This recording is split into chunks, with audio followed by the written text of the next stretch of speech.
Ако посетите старата църква Света Троица, там ще ви посрещне баба Елена Бедрова. Легендата за Кръстова гора се предава в рода й от поколение на поколение. 75-годишната жена искрено вярва, че в местността под Кръстов връх е скрита частица от кръста Господен. Ами тук от моите бащи, по предание има частица от честния кръст Господен, който е още в недрата на земята.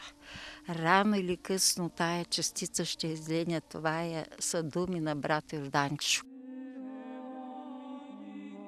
През 30-те години на миналия век в близкото село Борово се заселва Йордан Стойчев. Той дошъл в тази част на Родопите от Неврокопския край.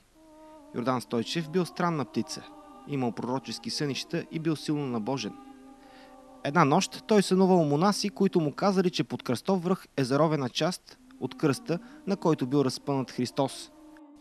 Когато му дойде времето, това са негови думи, когато му дойде времето да излене тая частица, ще се удостои човек, на комуто ще се каже точно мястото. Дали сме достойни за този кръст, тия злоби в сърцата, с тия кражби, с тия ненависти, това се Божия промисъл, обаче силата се чувства тук. И ще я почувствате едно обличение, една разтовареност, една душевна радост и утеха.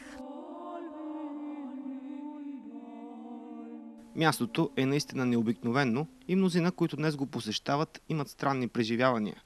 В наши дни около Кръстова гора са построени десетки параклиси. Доскоро фанатичните поклонници поставили под керемидите им бележки с най-съкровените си желания и така рушали покривите им. По цяли чували събирахме.